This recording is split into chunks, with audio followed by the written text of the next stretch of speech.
옛날 옛적 강원도 고성의 산과 바다 사이에는 마을 사람들이 두려워하면서도 존경하는 바람 할머니가 살고 있었다. 그녀는 세월을 거스르는 듯한 하얀 머리카락과 깊은 주름진 얼굴을 가진 노파였는데 마을 사람들은 그녀가 설악산에 바람을 부리는 신적인 존재라 믿었다. 고성 지역은 사계절 내내 풍부한 바람으로 유명했으며 이 바람이 해안가 마을의 삶에 막대한 영향을 미치곤 했다. 심한 바람은 어부들의 배를 결박하거나 수확해야 할 벼를 쓰러뜨리는 재난이 되었고, 때로는 이 바람이 마을에 몇 주 동안이나 계속 불어닥쳐 사람들의 삶을 어렵게 만들기도 했다. 어느 날 바람이 남서쪽에서 매우 거세게 불어와 어부들의 갈고리를 휘어버리고 잘 곡식마저 경작지를 떠나게 만들어버렸다. 마을 사람들은 한데 모여 바람을 잠재울 방법을 논의했지만 아무도 구체적인 해결책을 내놓지 못했다. 그때 경로당의 이장을 맡고 있던 노인이 말했다. 바람 할머니께 도움을 청해야겠소. 그녀만이 이 바람을 잠재울 수 있을 것이오.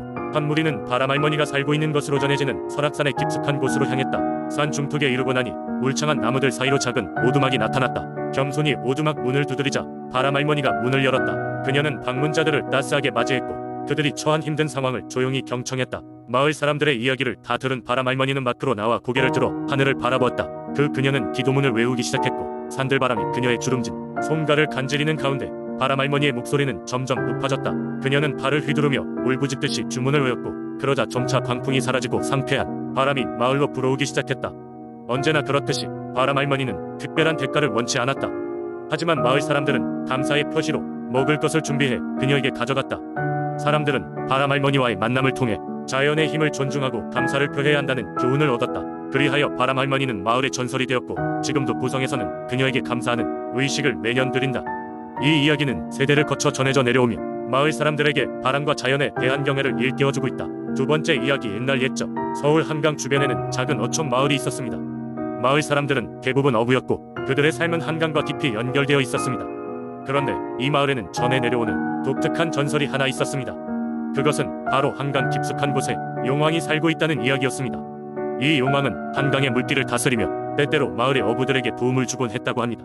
하지만 용왕은 무작정 도움을 주는 것이 아니었습니다. 용왕의 신임을 얻은 자만이 그의 혜택을 받을 수 있었습니다. 마을 사람들은 용왕을 신성하게 여겼고 그의 환심을 사기 위해 매년 봄이면 제사를 지냈습니다. 어느 해 봄 마을에 어려운 시기가 닥쳤습니다. 강에서 잡히는 물고기가 점점 줄어들었고 마을 사람들은 굶주림에 시달리게 되었습니다. 절망적인 상황 속에서 한 어부가 나섰습니다. 그의 이름은 준호였습니다.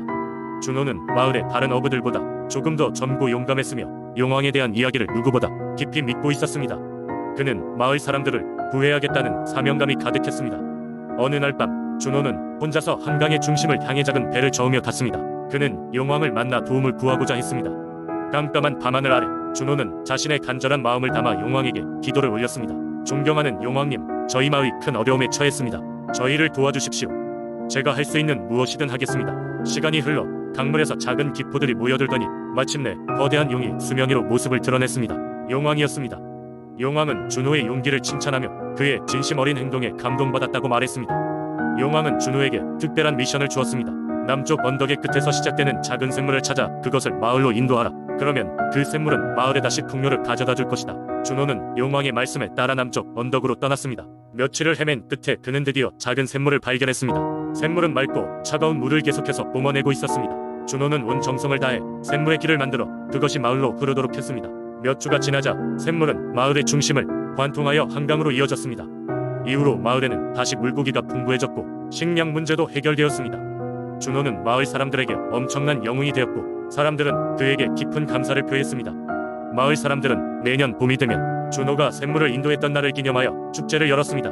세월이 많이 흘러 준호도 나이가 들었고 그가 떠난 후에도 마을 사람들은 용왕과 준호의 이야기를 후세에 전했습니다. 그 이야기는 서울의 민속신앙 중 하나로 남아 오랫동안 사람들의 기억 속에 살아있게 되었습니다. 이 전설은 현재에도 전해지며 용왕과 용감한 어부의 이야기를 기억하는 것은 한강의 또 다른 신비로움이 되었습니다. 세 번째 이야기. 옛날 옛적 경상북도 문경의 한 깊은 산속에는 마을 사람들의 수호신으로 여겨지던 산신령이 살고 있었다. 이 산신령은 천년의 세월 동안 이 산을 지켜왔으며 마을 사람들은 그에게 기도로서 안녕과 풍년을 기원하곤 했다.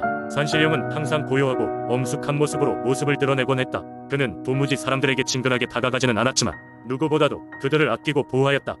마을 사람들은 이를 잘 알고 있었기에 매년 봄이면 산 중턱에 위치한 작은 사당에 음식을 올리고 감사를 드렸다. 이 사당에는 특별한 전설이 있었다.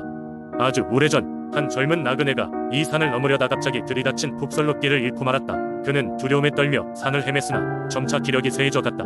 그런데 그때 산신령이 나타나 그를 보호하였고 안전하게 마을로 인도했다.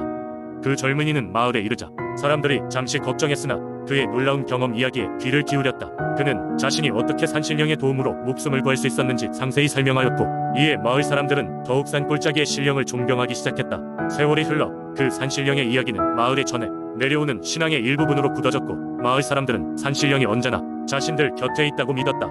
그들은 매년 있을 봄 제사에는 식량과 꽃 그리고 특별한 약초로 만든 술을 산사에 바치며 산신령의 은혜에 보답했다.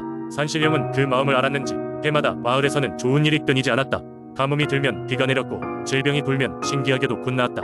사람들은 이를 두고 신령의 가뭄이라며 감탄했다. 그러던 어느 날 마을 우두머리였던 사람에게 산신령이 꿈에 나타났다. 산신령은 곧 천년의 시간이 다가오고 있으며 자신의 역할을 이제 내려놓고 다른 곳으로 떠나야 한다고 말했다. 그의 말은 사실이었기에 우두머리는 아쉬움과 감사를 동시에 느끼며 그 사실을 마을 사람들에게 알렸다. 마을 사람들은 산신령이 떠나기 전에 풍성한 제사를 준비하여 그를 배웅했다. 산신령은 마지막으로 환한 미소를 지으며 마을 사람들에게 번영과 평안을 기원했고 그의 형상은 영원히 사라졌다. 사람들은 이 이야기를 세대간 전하며 어느 저녁 식탁에서든 그리고 산사에서든 항상 산신령의 은혜를 잊지 않겠다면서 그의 존재를 마음속에 깊숙이 간직했다. 네 번째 이야기. 옛날 태안의 작은 어촌 마을에는 바다 위수 우신으로 불리는 용왕 대신이 있었다고 한다. 이 마을 사람들은 계절 변화와 수확을 용왕 대신의 축복에 따른다고 믿으며 그를 위한 제사를 성대히 지내곤 했다.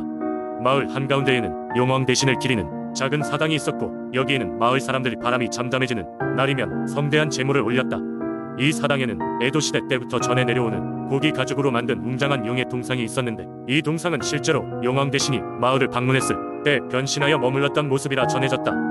전설에 따르면 마을에는 항상 물고기가 풍부했으며 이는 용왕 대신이 예전에 마을의 은인에게 큰 은혜를 입고 그 보답으로 마을에 영원히 물고기가 가득하기를 약속했다는 이야기가 전해진다. 이곳에는 바다를 둔 탓에 많은 태풍과 해일도 찾아오곤 했지만 이상하게도 이 마을에만은 큰 피해 없이 지나갔다. 이 신비로운 일이 반복되자 마을 사람들은 용왕 대신이 바람과 파도를 다스려 마을을 보호하고 있다고 더욱 굳게 믿었다. 하지만 어느 해 갑자기 마을에 이상 기후가 찾아왔다. 바다는 갑자기 격렬해지고 날씨는 불길할 정도로 어두워졌다. 마을 사람들은 이를 용왕 대신이 자신에 대한 제사가 소홀해지는 것을 두려워 많이 노했기 때문이라고 생각하여 더욱 성대한 제사를 준비했다. 마을 남녀노소를 막론하고 가장 좋은 곡식과 해산물, 심지어 제일 아름다운 천까지 모아 제사를 지냈다. 그러던 중 마을의 가장 연로하신 할머니가 꿈에 나타난 용왕 대신의 전언을 들었다고 말했다. 그녀는 꿈에서 용왕 대신을 직접 만났으며 그가 마을 사람들이 서로에 대한 믿음을 잃어가고 마을의 전통과 문화에 대한 올바른 정신을 잃고 지내는 것을 슬퍼하고 있다고 하셨다고 했다. 제사를 제대로 지낼 뿐만 아니라 서로를 존중하고 화합을 다지는 것이 진정한 신앙이라는 것이었다고 한다. 그 소식을 들은 마을 사람들은 눈가에 눈물이 맺혔다. 그들은 그제야 자신들이 제사의 의식에만 집착하고 진정한 믿음과 사랑의 가치를 잊고 있었다는 것을 깨달았다. 이후로 마을 사람들은 서로 더욱 아끼고 보살피며 용왕 대신에게 감사의 제사를 드릴 때도 마음속 깊은 곳에서 우러나오는 진심 어린 기도를 올렸다. 시간이 지나 이상 기후는 점차 사라지고 다시 바다에는 평화가 찾아왔다. 이 전설은 오늘날까지 태안에서 전해져 내려오며 마을 사람들은 용왕 대신의 지혜와 가르침을 잊지 않기 위해 서로를 돌보고 마을을 지켜나간다고 한다. 다섯 번째 이야기. 오랜 옛날 한반도의 남동쪽 끝자락에 위치한 울산은 한적하고 평화로운 어촌 마을이었다. 이곳 사람들은 바다에서 물고기를 잡고 농사를 지으며 소박한 삶을 살아가고 있었다. 하지만 바람이 거세게 불고 파도가 험해지는 날이면 어민들은 생계를 위해 바다로 나가는 것이 어려웠다. 사람들이 두려워하는 날씨가 찾아오면 항구 근처에 자리 잡은 대왕암을 찾아가 어민들은 풍어를 기원하고 무사히 돌아오기를 바라는 기도를 드리곤 했다. 대왕암은 바다에 우뚝 솟은 거대한 바위들로 이루어져 있어 마치 왕이 앉아있는 모습과 같다고 하여 붙여진 이름이었다. 오랫동안 이 바위는 그 마을을 지켜주는 수호신으로 여겨졌다. 전설에 따르면 아주 먼 옛날 이 바위가 형성될 당시 바다의 용왕이 이곳에 와서 머물렀다고 한다. 이날 용왕은 울산의 푸르른 바다와 아름다운 섬들에 반해 자신의 활약을 발휘하여 바람을 휘몰아치기 시작했다. 이로 인해 바위가 드러났고 그중 가장 큰 바위가 대왕암이 되었다고 전해진다. 그 뒤로도 대왕암은 사람들에게 신성한 존재로 여겨졌다. 마을 사람들은 매년 음력 초하루가 되면 정성스러운 음식을 준비하여 대왕암으로 향했다. 사람들이 제물을 바치면 바다는 잠잠해지고 어부들은 안전하게 돌아올 수 있었다고 믿었다. 또한 이곳을 지나던 배가 폭풍우를 만나면 대왕암이 기적적으로 구해준다는 이야기도 많이 전해졌다. 한편 오랜 세월이 지나면서 이곳에 또 다른 이야기가 전해지게 되었다. 그중 하나는 한 젊은 여인이 대왕암에서 자신의 사랑을 기다리다 구름처럼 사라졌다는 것이다. 그녀는 먼 바다로 나간 남편이 돌아오지 않자 매일 대왕암에 올라 남편의 무사귀환을 기도하다. 그것이 자신과 남편의 마지막 만남임을 깨닫고 용왕에게 자신을 남편과 영원히 함께 있게 해달라 기도했다고 한다. 그 간절한 기도에 감명받은 용왕은 여인을 하늘에 별로 만들어 남편과 함께 바다를 지켜주게 했다. 오늘날 울산 주민들은 대왕암을 찾아가 기도를 드리며 이 신성한 장소에 얽힌 이야기를 기억한다. 그들은 대왕암과 그 전설이 마을과 그들의 삶을 보호해 주었으며 앞으로도 그럴 것이라고 굳게 믿고 있다. 대왕암은 더 이상 단순한 바위가 아니라 울산 사람들의 정신적 지주로 자리 잡고 있다.